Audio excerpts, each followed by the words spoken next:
Praise the lord. మన ప్రభు అయిన యేసుక్రీస్తు నామమున మీ అందరికీ కూడా శుభాభివందనాలు తెలియజేస్తున్నాను. మహోన్నతుని వాక్కు అనే శీర్షికలో భాగంగా ఈ దినాన 4వ కీర్తనను మనం ధ్యానం చేసుకుందాం. అయితే దానికి ముందు ఒక చిన్న మాట నేను మీకు తెలియచేయాలి.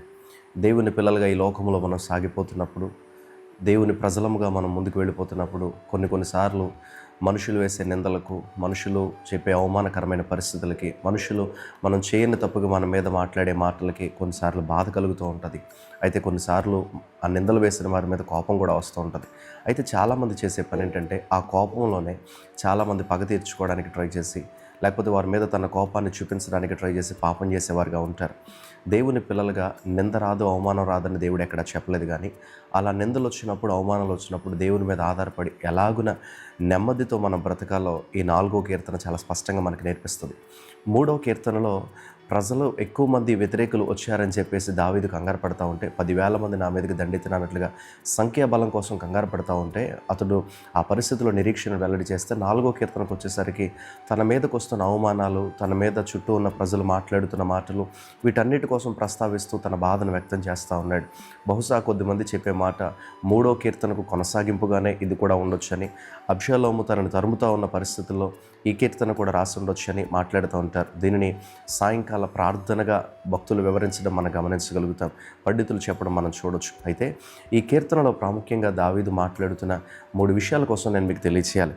మొదటిగా మాట్లాడుతూ మొదటి 3 వచనాల్లో చెప్తా ఉంటాడు, తన చుట్టూ ఉండే ప్రజలు తన వెనక కొద్దిమంది నమ్మి వచ్చినప్పుడు అబ్షాలోము కానీ తన వెనుకున్న వారు కానీ దావీదు మీద వేస్తున్న నిందలను బట్టి, అవమానకరమైన పరిస్థితులను బట్టి, తన కోసం మాట్లాడుతున్న మాటలను బట్టి తను ప్రస్తావిస్తూ మాట్లాడుతూ ఉంటాడు. తండ్రి, ఇలాంటి పరిస్థితులు నా నీతికి ఆధారమైన వాడవు నీవే, నా ప్రార్థన ఆలకించేవాడవు నీవే అని చెప్తూ నిందలు అనుభవిస్తున్న పరిస్థితుల్లో కూడా దావీదు ధైర్యంగా ఉండడానికి గల కారణం 3వ వచనంలో చెప్తాడు.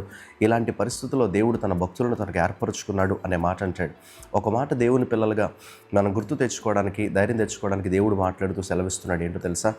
దేవుని బిడలంగా మనం సాగిపోతున్నప్పుడు, వాక్యానుసారంగా మనం సాగిపోతున్నప్పుడు, దేవుని కృపలో మనం నెమ్మది కలిగి ముందుకు వెళ్తూ ఉన్నప్పుడు మన మీద అవమానాలు, నిందలు మనుషులు వేస్తూ ఉంటే మనం ధైర్యం తెచ్చుకోవాల్సిన విషయం ఏంటో తెలుసా?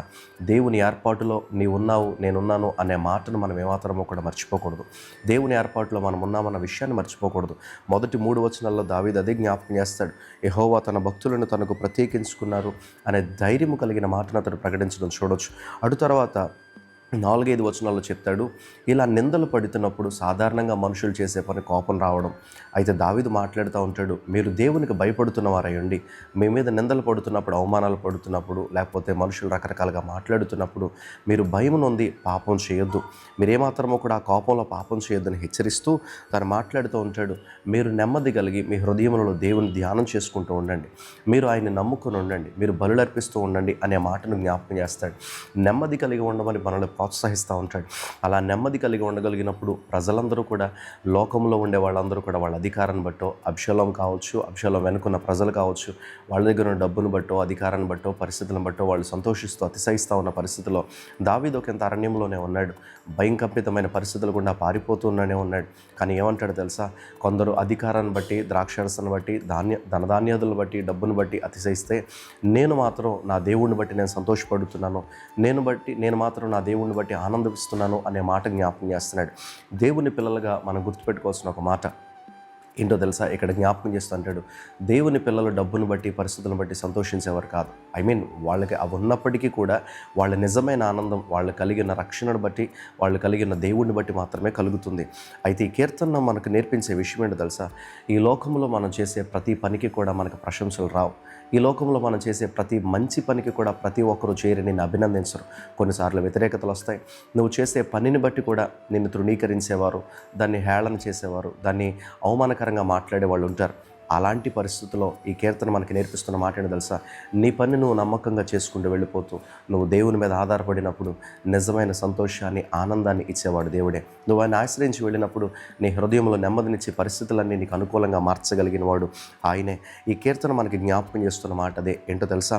మనుషులు మనల్ని తృణీకరించినప్పుడు మనం కోప్పడకుండా, లేకపోతే మనం వాళ్ళని ఛేదరించుకోకుండా దేవుని నీతిని ఆధారం చేసుకుని మనందరము కూడా బ్రతుకుతూ వెళ్ళగలిగినప్పుడు ఆయన మన హృదయములను అపరిమితమైన నెమ్మదితో నెమ్మదితో నింపడం మాత్రమే కాకుండా మన పరిస్థితులన్నిటినీ కూడా మార్చి ముందుకు నడిపించగలుగుతాడు. ఈరోజు నువ్వు ఎలాంటి పరిస్థితుల్లో ఉన్నప్పటికీ కూడా నీ చుట్టూ ఎలాంటి అవమానకరమైన మాటలు నీకు వినపడుతున్న పరిస్థితులన్నీ నీకు ప్రతికూలంగా ఉన్నప్పటికీ దేవుని మీద ఆధారపడు, దేవుని మీద ఆనుకో, ఆయన ఆశ్రయించిన విడిగా వెళ్ళు. ఆయన పరిస్థితులన్నీ మార్చగలుగుతాడు. ఆయన నమ్మదగిన దేవుడు కనుక నీ పక్షాన వ్యాజ్యమాడతాడు. చిన్న ప్రార్థన మనం చేద్దాం. పరిశుద్ధుని నీకు వందనాలు. ఈ 4వ కీర్తన ద్వారా మీరు మాతో మాట్లాడుతూ వచ్చారు, నీకు వందనాలు. దావీదు చుట్టూ ఎన్నో ప్రతికూలమైన పరిస్థితులు ఉన్నప్పటికీ దావీదు నీ మీద ఆధారపడిన వాడై ఉన్నాడు.